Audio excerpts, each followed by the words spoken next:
मित्रांनो, सप्रेम जय भीम, नमो बुद्धाय। आज पुन्हा बहुजन संघटक या लाईव्ह फेसबुक पेजवर मी आपणाशी हितगुज करण्यासाठी बसलोय। आज महाराष्ट्राच्या मंत्रिमंडळाचा शपथविधी नागपूरच्या राजभवनावर झाला। 39 मंत्र्यांनी, महाराष्ट्राच्या 39 मंत्र्यांनी शपथ घेतली। त्याच्यामध्ये 6 राज्यमंत्री आहेत आणि उरलेले कॅबिनेट दर्जाचे मंत्री आहेत। आणि जे युतीचं सरकार आहे, ज्याला महायुतीचं सरकार आहे, त्यामध्ये भारतीय जनता पक्ष, अजित पवारची राष्ट्रवादी काँग्रेस आणि एकनाथ शिंदेची शिवसेना या तिघांनी मिळून आपापल्या आमदारांना मंत्रिपदाची शपथ देण्याचा ठरवलेला आहे। आणि या सगळ्या मंत्रिमंडळाची रचना पाहिल्यानंतर आणि त्यांचा शपथविधी सोहळा नागपुरातल्या राजभवनावर झालेला पाहिल्यानंतर माझ्या डोक्यात एक प्रश्न आला की आज या विषयाच्या संदर्भात आपणाशी बोललं पाहिजे। इतके वर्ष ज्यांना राजकारणाचा अनुभव आहे आणि ज्यांचा राजकारणामध्ये लोकांमध्ये ज्यांच्या बद्दल आदराची भावना आहे, सन्मानाची भावना आहे, अशा काही ज्येष्ठ आमदारांना बाहेर काढलेला आहे आणि नवीन आमदारांना त्याच्याबद्दल मंत्री केलेला आहे। आणि हे सगळं जेव्हा लक्षात येतं तेव्हा मला प्रश्न पडतोय की हे भारतीय संविधानाच्या शपथ घेऊन जे मंत्री होतात, जे आमदार होतात, ते भारतीय संविधानाप्रमाणे वागत आहेत का हो? असं लक्षात येतं की वागत नाहीत। भारतीय संविधानाची मंत्रिमंडळाने, मंत्र्याने, राज्यपालाने कुठे शपथ घ्यावी हा आतापर्यंतचा संविधानातला नियम असा होता की ती शपथ सभागृहात घ्यावी, सभागृहाच्या बाहेर नव्हे। मग हे सभागृहाच्या बाहेर शपथ घेत आहेत याचं काय बरं कारण असेल? आणि याचा थोडा विचार केला तर माझ्या असं लक्षात आलं की बघा, संविधानाला वाचवायसाठी निघालेले लोक सारेच्या सारे संविधान वाचवायला निघालेले आहेत, पण प्रत्यक्षात त्या संविधानाची पद्धतशीरपणे उचलबांगडी करण्यामध्ये ते मशगूल आहेत। आणि त्यांच्या हे लक्षात येतं की या गोष्टीची चिकित्सा करणारा महाराष्ट्रातला किंवा भारतातला जो इतक्या जाती जमातींचा समुदाय आहे तो पुढे येत नाही। तो केवळ आणि केवळ बाबासाहेब आंबेडकरांच्या विचारांचा समाज पुढे येतो। आणि बाकीच्या ज्या समाजाचे जेवढे पक्ष वगैरे आहेत ते पक्ष त्या पद्धतीने विचार करून शेवटी त्यांच्या संगनमताने सुद्धा ते आपलं राज्य चालवतात, आपला कारभार करतात। महाराष्ट्रातही आतापर्यंत तेच सुरू आहे। आणि बाबासाहेब आंबेडकरांच्या विचारावर चालणाऱ्या लोकांनी स्वाभिमानाने पुढे येऊ नये याच्यासाठी ते पद्धतशीरपणे खेळी करतात आणि बरोबर आपल्याला जे पाहिजे तसे आंबेडकरी विचारांच्या नावाची माणसं पुढे घेतात आणि त्यांच्याकडून बाबासाहेब आंबेडकरांच्या विचाराचं, संविधानाने सांगितलेल्या विचाराचं काम संपत जातं। आणि यासाठी त्यांच्या हे लक्षात आलं की हे कोण लोक आहेत। मी मुद्दाम शब्द वापरला की बौद्ध आणि आंबेडकरी विचारांच्या लोकांनी आता सावधपणे एकजूट होऊन वागले पाहिजे। हा माझ्या आजच्या चर्चेचा विषय मी आपल्या समोर मांडत आहे की बघा हे कशामुळे मी म्हणत आहे तर बाबासाहेब आंबेडकरांच्या विचाराचे आणि बौद्ध झालेले आता हे कोण लोक आहेत। तर त्याचा विचार केला की एक लक्षात येते की ज्या देशामध्ये जाती जमातीची इतकी पक्की पकड आहे की त्या जाती जमातीच्या लोकांनी कोणत्याही धम्मात प्रवेश केला तरी त्यांच्या जातीला ते चिटकून राहतात किंवा त्यांना त्या जाती चिटकवल्याच जातात आणि त्या त्याच्याच जातीत राहाव्या म्हणून त्यांना ज्या सवलती मिळतात त्या कायम त्यांना राहाव्या म्हणून त्यांच्यामध्ये उठाव होतात आणि त्या सवलतीला पुढे पुढे पुढे ढकललं जातं। याचा अर्थ भारतामधली जाती व्यवस्था अतिशय पद्धतशीरपणे पक्की ठेवण्याचं कटकारस्थान सुरुवातीपासून आपल्या देशामध्ये कायम स्वरूपाचं चाललेलं आहे। ही जाती व्यवस्था मोडली पाहिजे म्हणून डॉक्टर बाबासाहेब आंबेडकरांनी अतिशय स्पष्टपणे त्यांच्या उमेदीपासून म्हणजे 1919 पासून हे प्रयत्न केलेले आहेत. आणि सगळ्यात ज्या खालच्या जाती आहेत त्याला दलित जाती म्हणू आपण, अस्पृश्य जाती म्हणूया. आणि नंतर बाबासाहेबांच्या मुळेच इंग्रज सरकारने जी यादी तयार केली, जी शेड्यूल तयार केलं, त्याच्यामध्ये शेड्यूल कास्ट म्हणजे अनुसूचित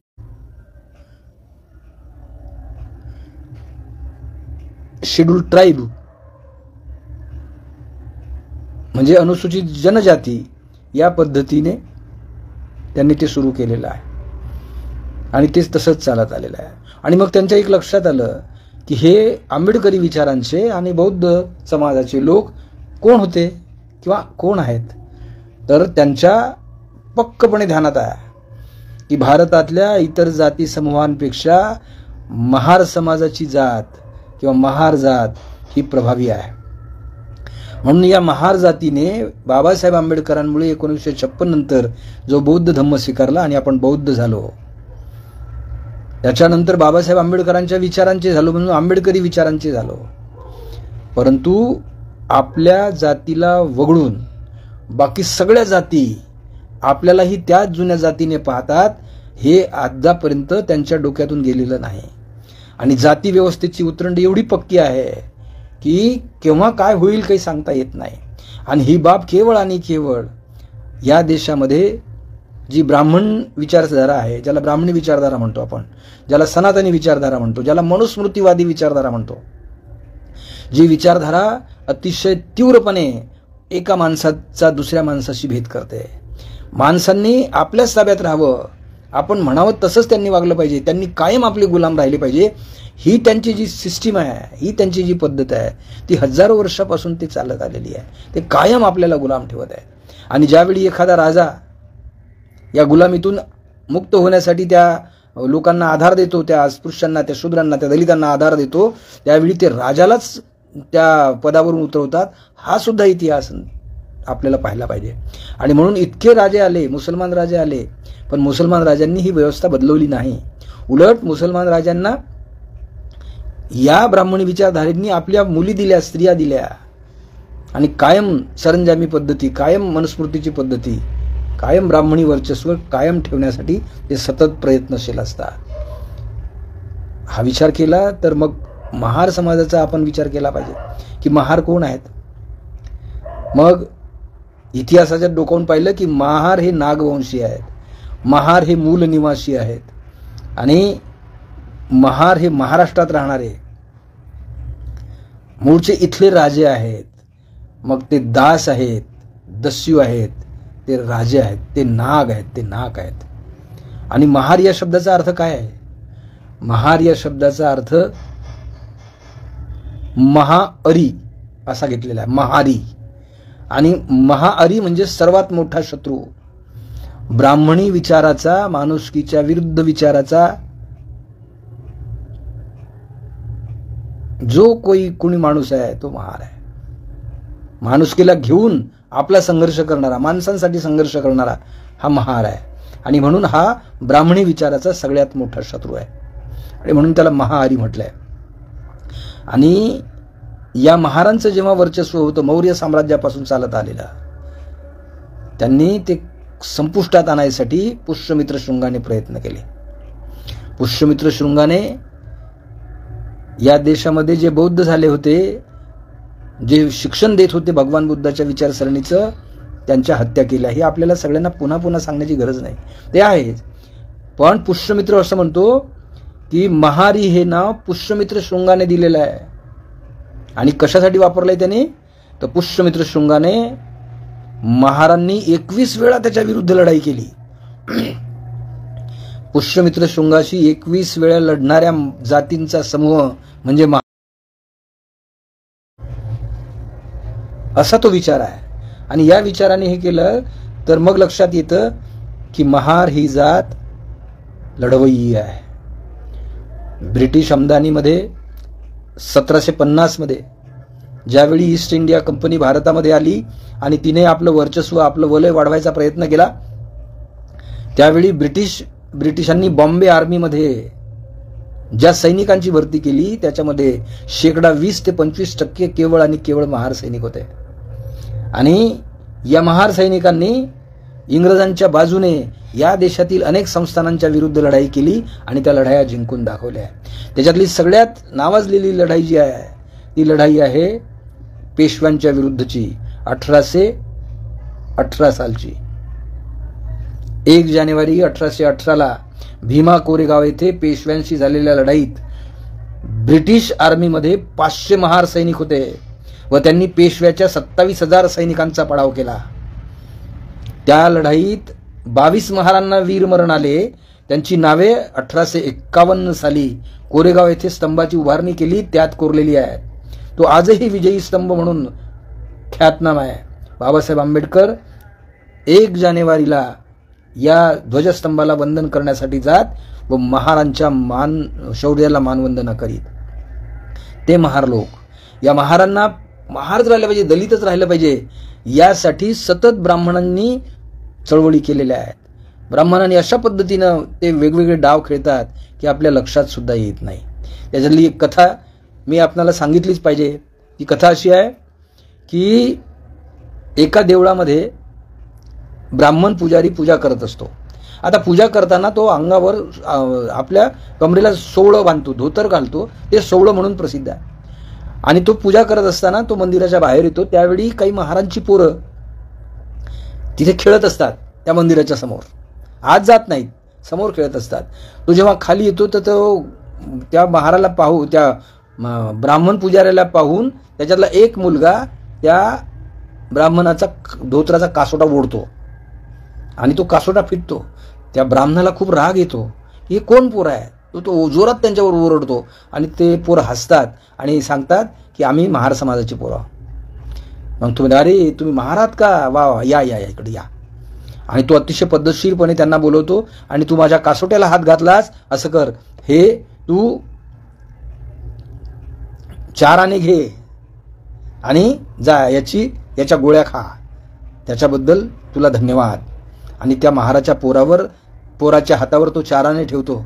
ते पोर जातं, त्याला खूप आनंद वाटतो. ते 2-4 मुलं असतात, त्यांना आनंद होतो आणि ते त्या पैशाच्या गोळ्या खातात. आणि मग एक दिवस पुन्हा ते तिथे खेळायला येत असतात रोज रोज. एक दिवस मराठ्यांच्या बाया शेतावर निंदन करायला जातात, काम करायला जातात. त्याच्यातल्या पाटलाची एक बाई असते, पाटलाची पत्नी असते. तिला पाहून तो पुजारी पाहतो कधी ह्या बाया चालल्या आहेत. त्या पोरांना बोलवतो आणि त्या पोरांना बोलवल्यानंतर तो म्हणतो की अगं ती हिरव्या लुगड्यावाली जी बाई चाललेली आहे ना, तिचा कासोटा ओढून दाखव, मी तुला पैसे देईन. आणि पोरांना वाटतं की ठीक आहे, आपण त्याला गेलं पाहिजे. ही पोरं त्या बायांच्या जथ्यात जातात आणि ज्या महिलेचा कासोटा ओढायला सांगितला लुगड्याचा, ते पोरग तो कासोटा ओढते. ती बाई खूप गरम होते. हे कोण आहे, काय आहे? अरे महारड्या, काय करतोय तू? आणि पोरं हसत हसत त्या पुजाऱ्याकडे येतात. ते बाई खूप रागावते, त्या महिला खूप रागावतात आणि त्या आपल्या घरी आपल्या नवऱ्यांना सांगतात की त्या महाराच्या पोराने माझा कासोटा ओढला, हे असं कसं केलं? आणि ते सगळे पाटील मराठा समाजाचे लोक, महाराच्या पोरांची ही हिंमत की माझ्या म्हणजे स्त्रियांवर तुम्ही अत्याचार करता. आणि त्यांनी त्या पाटलांनी तो सगळ्याच्या सगळा महारवाडा जाळून टाकला. सगळ्या लोकांना अक्षरशः मारमुदाळ केलं, महिलांना अत्याचार केला. ही आहे ब्राह्मणी नीती. ब्राह्मण स्वतः काही करत नाही, तो दुसऱ्याच्या हातून, ज्याला मारायचंय त्याच्या हातून बरोबर आपला डाव करतो. आणि तेव्हापासून महार मराठी संघर्ष सुरू झाला. महाराष्ट्रात आतापर्यंत बाबासाहेबांनी हे संपलं पाहिजे म्हणून संविधानामध्ये त्याची व्यवस्था केली आणि अनुसूचित जाती जमातींचं प्रावधान केलं. सगळ्या लोकांनी चांगलं राहिलं पाहिजे हे सांगितलं. परंतु तसं होताना दिसत नाही. आजही या दलितांवर अन्याय अत्याचार होताना आपल्याला दिसतात. याचं काय बरं कारण असेल? हे अत्याचार कमी झाले पाहिजे म्हणून डॉक्टर बाबासाहेब आंबेडकरांनी संविधानामध्ये सगळ्यांना स्वातंत्र्य, समता, बंधुता दिलेली आहे. परंतु त्याचा कुठे उपयोग फार होतो असं दिसत नाही.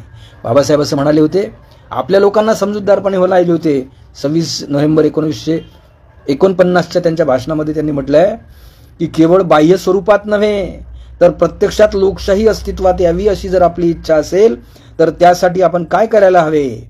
माझ्या मते पहिली गोष्ट जी केलीच पाहिजे ती अशी की आपल्या सामाजिक आणि आर्थिक उद्दिष्टांच्या पूर्ततेसाठी आपण संवैधानिक मार्गाचीच कास धरली पाहिजे. याचा अर्थ हा की की क्रांतीचा रक्तरंजित मार्ग आपण पूर्णतः दूर सारला पाहिजे. याचा अर्थ कायदेभंग, असहकार आणि सत्याग्रह या मार्गांना आपण दूर ठेवले पाहिजे. आर्थिक आणि सामाजिक उद्दिष्टपूर्तीसाठी संवैधानिक मार्गासारखा कोणताही मार्ग शिल्लक नव्हता. त्यावेळी असंवैधानिक मार्गाचा अवलंब करण्याचे समर्थन मोठ्या प्रमाणात केले जात होते. परंतु जेव्हा संवैधानिक मार्ग उपलब्ध आहेत तेव्हा या असंवैधानिक मार्गाचे समर्थन होऊ शकत नाही. हे मार्ग इतर काही नसून अराजकतेचं व्याकरण आहे आणि जितक्या लवकर आपण त्यांना दूर सारू ते आपल्या हिताचे होईल. बाबासाहेबांच्या या विधानाचा आपण सगळं बौद्ध समाजाने, आंबेडकरी समाजाने पद्धतशीरपणे दुर्लक्ष केलं आहे मित्रहो. सगळ्यात जास्त आपण रिॲक्टेड लोक आहोत. त्यांना माहित आहे की एखादी गोष्ट कळायची का हे सगळे धावून येतात, ते रिॲक्शन करतात, ते आंदोलनं करतात, ते बंद करतात, ते उपोषणाला बसतात, ते सत्याग्रह करतात. त्यांच्यामध्ये तो जोश आहे की ते रिॲक्शन करतात आणि त्यांना ॲक्शन घेऊ द्यायची नाही म्हणून त्यांच्यातलेच लोक, आपल्यातलेच लोक ते काही जवळ करतात आणि त्यांच्याकडून पद्धतशीरपणे आपल्याला काटा काढून घेतात. पहा त्यांनी काय केलं. त्यांनी पद्धतशीरपणे भारताच्या राष्ट्रपती पदावर अनुसूचित जातीचा माणूस बसवला आणि त्याच्या हाताकडून सगळ्या अनुसूचित जाती जमातीच्या सवलती, नोकऱ्या कमी करून टाकल्या. नोकऱ्यांमध्ये खाजगीकरण आणलं, कंत्राटीकरण आणलं, स्कॉलरशिपा बंद केल्या, शिक्षण व्यवस्था याच्यात केली आणि कोलॅटरल पद्धतीने आली एंट्री आणि तिथे सगळी ब्राह्मणांची भरती केली. हे कोणाच्या राजवटीत झालं? राष्ट्रपती तर कोविंद आहेत. आता त्यांनी आदिवासी महिलेला राष्ट्रपती केलं आणि सगळ्यात जास्त अन्याय अत्याचार आदिवासींवर सुरू आहे, त्याच्याबद्दल कोणी बोलत नाही. हे आपल्या कधीच लक्षात येत नाही. आपल्यालाच पुढे करून आपल्याच जातीचा, आपल्याच लोकांचा संहार करावा हे त्यांचं तत्व आहे आणि ते सतत कायम सुरू ठेवत आहेत. ज्यावेळी सगळी महार लोक, सगळे बौद्ध लोक 1 जानेवारी 1818च्या त्या निमित्ताने दर 1 जानेवारीला भीमा कोरेगावला मानवंदना करायसाठी हजारोच्या संख्येने जातात, ही गोष्ट पाहिली आणि 2018 साली पद्धतशीरपणे भीमा कोरेगावचा उठाव केला. कोण होते उठाव करणारे? ते लक्षात आले की भिडे गुरुजी आहे, पण त्या भिडे गुरुजीवर कोणीही काही कारवाई केली नाही. परंतु त्याच्यामध्ये असलेले जे लोक उठावासाठी इतरत्र झालेले होते, कितीतरी बौद्ध समाजाच्या पोरांवर, तरुणांवर यांनी गुन्हे दाखल केले. त्याचे खटले अजूनही चालू आहेत. कितीतरी लोक जेलमध्ये गेले, त्यांना बरेच वर्षभर जेलमध्ये राहावं लागलं. म्हणजे तुमच्यामधले होतकरू विद्यार्थी, चांगले तरुण, समाज कार्य करणारे लोक यांना पद्धतशीरपणे ते ठोकून काढतात, जेलची हवा चालतात. हा त्यांचा हातखंडा आहे. हे आपण ध्यानात घेत नाही. त्यानंतर पुन्हा सुरू केला आणि मग त्याच्या आधारावर ते निवडणुका लढवतात. आता बघा ना, या वेळची निवडणूक जेव्हा की ईव्हीएम नावाचा यंत्र हे काँग्रेसने आणलं, त्याला पाठिंबा बीजेपीने दिला आणि त्याला विरोधही बीजेपीनेच पहिल्यांदा केला, परंतु ते यंत्र कायम राहिलं. आणि जेव्हा त्यांच्या ताब्यात सत्ता आली त्यावेळी ईव्हीएम मशीन सुरू झालं आणि आताची जी निवडणूक झाली ही पूर्णपणे ईव्हीएमचा जेवढा जोरदार समारंभ सुरू आहे त्याच वेळी पद्धतशीरपणे आता ईव्हीएमचा उठाव होईल, ईव्हीएमचा होईल, तर काहीतरी केलं पाहिजे म्हणून त्यांनी परभणीची पद्धतशीरपणे घटना घडवून आणली. परभणीच्या बाबासाहेब आंबेडकरांच्या पुतळ्यामध्ये असलेल्या संविधानाची तोडफोड एका माणसाने, पोराने केली. त्याचं नाव पवार. त्या पवार नावाच्या पोराला पुढे करून ती तोडफोड केली. लागेच रिॲक्शन केली आपण आणि त्या रिॲक्शन मध्ये परभणी बंद केलं, शहर बंद झालं. शहर बंद झालं, शांततेने हा उठाव चालू होता. पद्धतशीरपणे त्यांनी कोम्बिंग ऑपरेशन सुरू केलं. एखादा उठाव होतो त्यावेळी कोम्बिंग ऑपरेशन कोणत्या याच्यात होतं? आतापर्यंत जेवढ्या आंदोलनं झाले, उठाव झाले, कोम्बिंग ऑपरेशन कुठे झालं? पद्धतशीरपणे त्याच्या आधी बांगलादेशमधल्या हिंदूंना त्रास होतो म्हणून सगळ्या महाराष्ट्रभर, भारतभर बंद पुकारला, भारत बंद, आणि सगळ्या सकल हिंदू समाजाने मोर्चे काढले. जेव्हा की ते समाजाची गोष्टच नाही आहे. या देशाची त्या देशाशी संबंध ठेवणारे समाज नसतो, नागरिक नसतात, ते प्रशासन असतं. त्या प्रशासनाची खाती असतात, ते कोणी बोलत नाहीत. आणि सगळ्या भारतभरातल्या लोकांनी जिल्ह्यामध्ये सकल हिंदू समाजाचा मोर्चा काढला आणि भारत बंद ठेवला. त्यावेळी काही झालं नाही आणि लगेच दुसऱ्या दिवशी हा प्रयोग करून आला. त्यांना माहित होतं की औरंगाबादमध्ये, मराठवाड्यामध्ये अजूनही जाती व्यवस्था आहे आणि तिथे बौद्ध समाजाचे लोकांना इतर समाजाचे लोक अजूनही कमी लेखतात, खाली पाहतात. ही गोष्ट त्यांच्या लक्षात आहे आणि हे आताच नाही झालं, बाबासाहेब आंबेडकरांच्या पासून ते त्यांना माहिती आहे. इतका मोठा महापुरुष एकीकडे सांगायचं आणि दुसरीकडे त्याला पाडून टाकायचं विधानसभे आपल्या लोकसभेच्या निवडणुकीमध्ये. ही त्यांची रणनीती राहिलेली आहे. ही रणनीती आपल्या लोकांनी कधीच लक्षात घेतली नाही. आपण खूप रिॲक्शनवादी आहोत. या परभणीच्या रिॲक्शनमध्ये आता त्या पोराला तो दवाखान्यात पोलीस कस्टडीत असताना मरण पावला. आणि ज्या पोराला धरलंय, या पोरांनी जेव्हा त्याला पकडलं तेव्हा त्याला बरोबर पद्धतशीरपणे चांगल्या ठिकाणी दवाखान्यात नेलं. तिथे त्याच्यावर व्यवस्थित रीतीने उपचार आहे.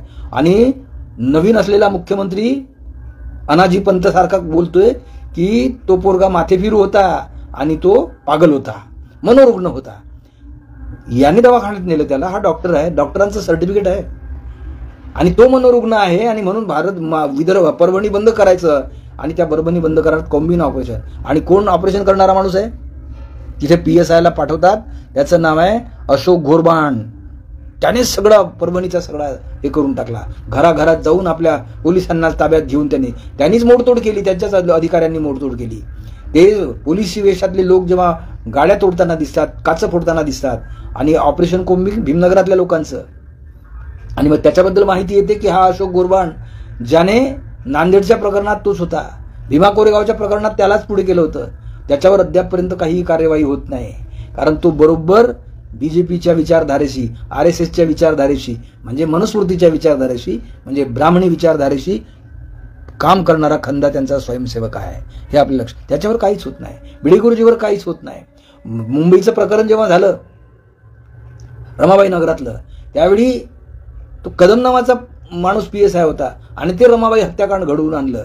त्यावेळी त्याने ज्या पद्धतीने ती सगळी व्यवस्था केली, सगळ्या लोकांमध्ये दहशत पसरवली. हे लोक तसेच करतात. खैरलांजीचं हत्याकांड झालं आणि सारे लोक, म्हणजे मंत्री सुद्धा, त्या विभागाचे मंत्री सुद्धा त्या लोकांना वाचवायसाठी निघतात.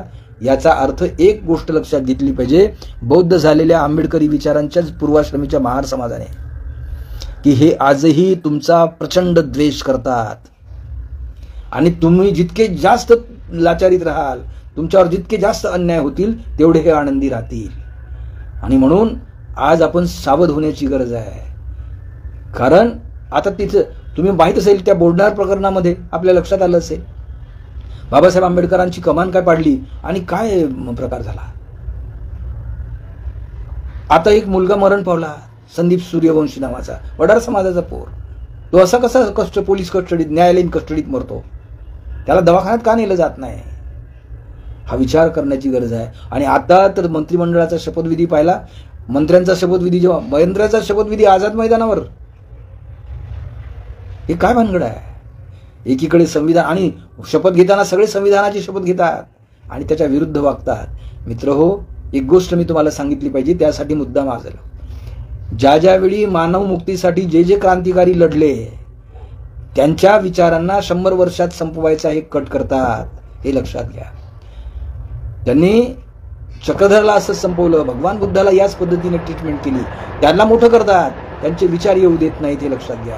आणि आज बाबासाहेब आंबेडकरांची परिस्थिती तीच केलेली आहे त्यांनी. बाबासाहेब आंबेडकर आता जगभरात झाले आहे, पण बाबासाहेबांचे विचार जे या देशात राबले पाहिजेत ते राबूच द्यायचे नाही, अशा पद्धतशीरपणे करतात. संविधानामध्ये निवडणुका दिलेल्या आहे, निवडणूक आयुक्त आहे, त्याच्याकडे संपूर्ण अधिकार आहे, तो स्वायत्त अधिकारी आहे. असं असताना त्या कलमामध्ये 324 कलमामध्ये आता 1 नेशन 1 इलेक्शन आणतात. ज्या देशामध्ये हजारो जाती राहतात, वेगवेगळ्या प्रदेशाचे भाषा बोलणारे लोक राहतात, आणि एवढा मोठा देश आहे, एका दिवशी एका नेशनची, ज्याच्यामध्ये इतके राष्ट्र आहेत, प्रांत आहेत, या प्रांतांमध्ये एका दिवशी कशी निवडणूक होणार? काही विचार नाही, पण करून टाकायचं 1 नेशन 1 इलेक्शन. याचा अर्थ त्यांना पुष्यमित्र शृंगाचं राज्य आणायचं आहे. आणि तो ठराव पास झाला, मंत्रिमंडळाने करून टाकला, आणि तिथे कोणी सुद्धा बोलणार नाही. कारण पद्धतशीरपणे जे आता तिथे बसलेले आहेत ते एक तर लाचार असतात, त्यांचा स्वाभिमान पूर्णपणे गळलेला असतो. जे स्वाभिमानी असतात त्यांना कुठेतरी ईडीच्या याच्यात, कुठल्या तरी याच्यात जेलमध्ये दाखवतात, काहीतरी करप्शनमध्ये अडकवतात आणि त्यांना त्यांचं आयुष्य बर्बाद करतात. याचा विचार केला की मग लक्षात येते की ही काय नीती आहे. तर ही नीती पुष्यमित्र शृंगाने मौर्य साम्राज्य उद्ध्वस्त करण्याची नीती आहे मित्र हो. ही नीती संजयाने भगवान बुद्धाचा विचार तोडण्याची नीती आहे. हे लक्षात घ्या. ही नीती महात्मा चक्रधरला मारून त्याचा पूर्ण विचार संपवण्याची नीती ही लक्षात आपण घेतली पाहिजे. आणि म्हणून आता ते बाबासाहेबांच्या या विचारांचं तेच करतात. एवढा बाबासाहेबांचा उदो करतात आणि पद्धतशीरपणे बाबासाहेबांच्या पुतळ्यांची त्यांना माहित आहे बाबासाहेबांच्या पुतळ्याची विटंबना केली की जनक्षोभ होतो, सारे डिॲक्टेड होतात. आपण सगळे बौद्ध समाजाचे, आंबेडकरी समाजाचे, महार समाजाचे लोक सगळे मोर्चे काढतात. त्यांची भावना अनावर होते आणि त्याच्यामध्ये आपल्या हे लक्षात येत नाही की एखादा मुलगा ते करतो, एखादा पुतळ्याची विटंबना करतो आणि त्याच्या बदल्यात आपले हजार पोरं, 500-500 पोरं त्यांच्यावर केसेस लागतात आणि त्या केसेस चालत राहतात. त्यांचं आयुष्य बर्बाद होत राहते. याच्यावर काय उपाय करता येईल? आता सरकार तेच आलेलं आहे.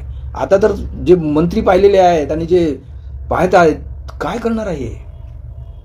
हे पद्धतशीरपणे अशा घटना करतील, उठाव करतील आणि जास्तीत जास्त लोकांना त्रास देतील. जे संविधानाने तुम्हाला अधिकार दिले ते पद्धतशीरपणे काढून टाकतील. म्हणून आता बाबासाहेब आंबेडकरांच्या विचारांच्या लोकांनी आणि भगवान बुद्धाला मानणाऱ्या लोकांनी म्हणजे बौद्ध धर्मीयांनी सावध रीतीने आता आपले पावलं उचलले पाहिजेत. एकजूट झालं पाहिजे. आपले नेते वेगवेगळ्या ठिकाणी राहतात.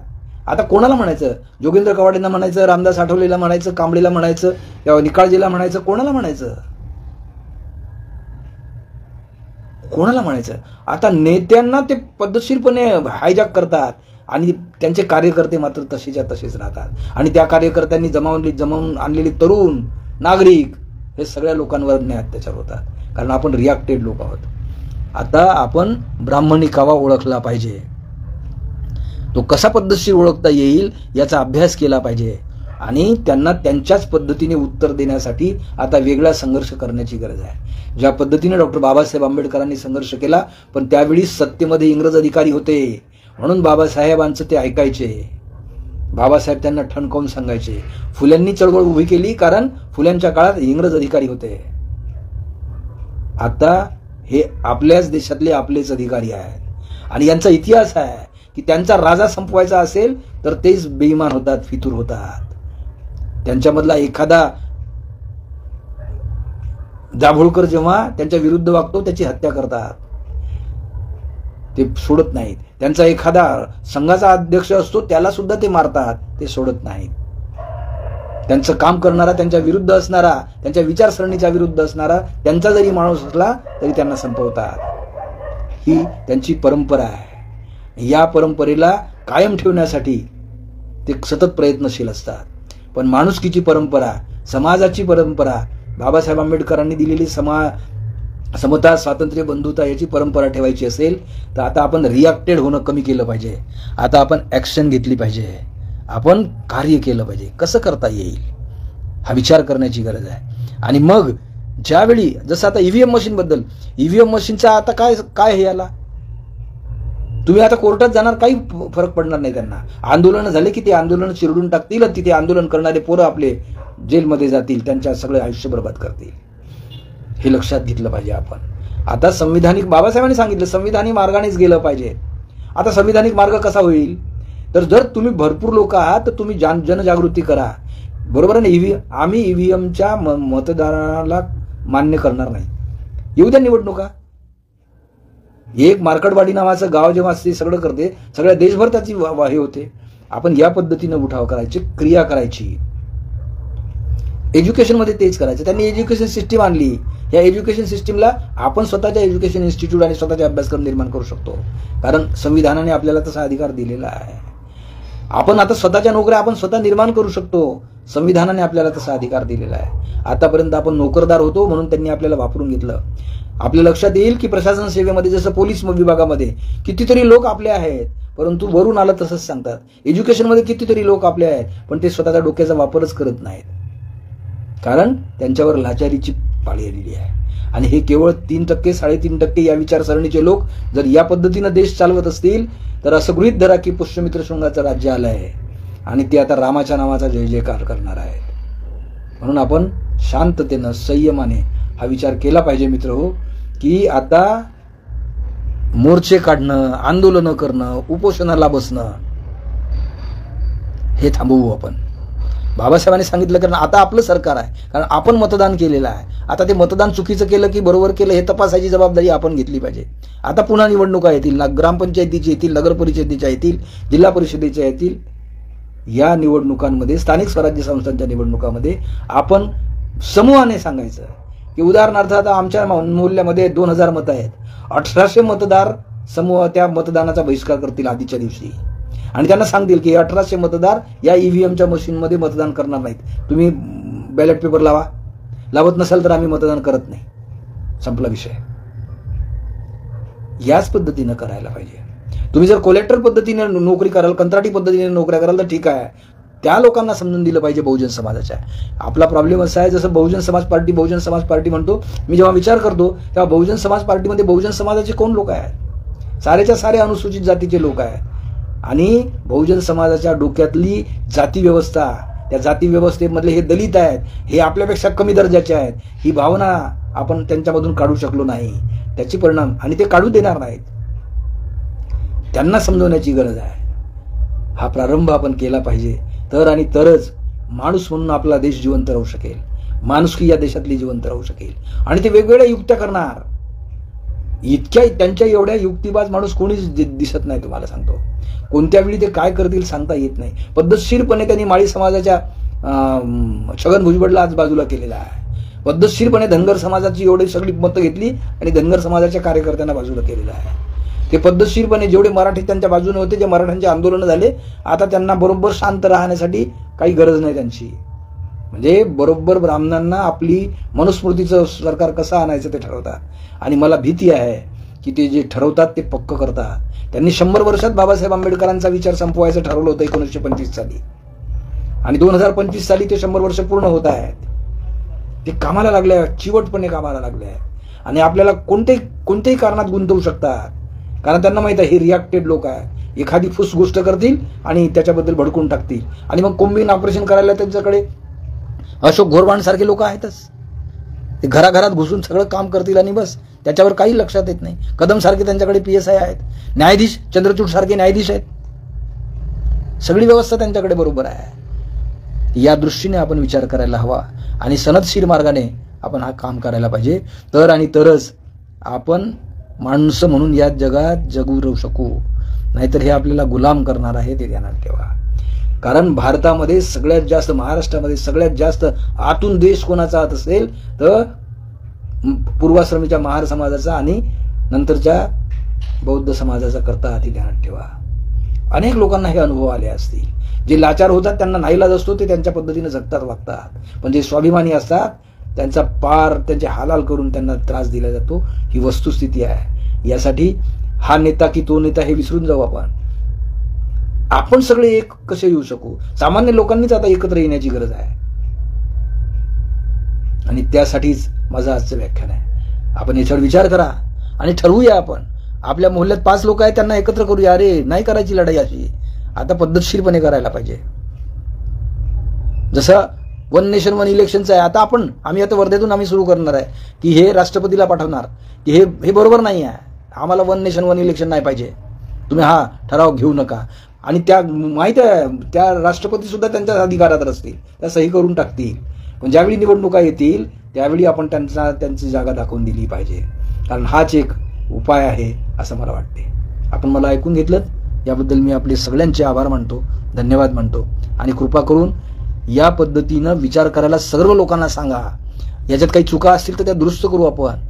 पण आता आपल्याला पुढे संघर्ष करायची वेळ आलेली आहे, कारण आता आपल्या आपल्या पोराबाळांचा, आपल्या तरुण पोरांचा विचार करण्याची फार गरज आहे. हे पोरं इतके वेगाने इमोशनल होतात, भावनावश होतात आणि जातात. आणि मग आपण पाहिलंय भीमा कोरेगावच्या लढाईच्या प्रकरणात, आपण आता परभणीच्या प्रकरणात पाहतात 2000 पोरांवर गुन्हे दाखल केले असं बातमी आलेली आहे. एका पोराने एक संविधान तोडलं, आता 2000 पोरांचं आयुष्य बर्बाद करण्याचा चंग यांनी बांधलेला आहे, ध्यानात घ्या. आणि पद्धतशीरपणे आज परभणीच्या एका बाईला राज्यमंत्र्याचा दर्जा देऊन टाकला. हा विचार करण्याची गरज आहे आणि पद्धतशीरपणे वागण्याची गरज आहे. आपण मला ऐकून घेतलं याबद्दल धन्यवाद. जय भीम.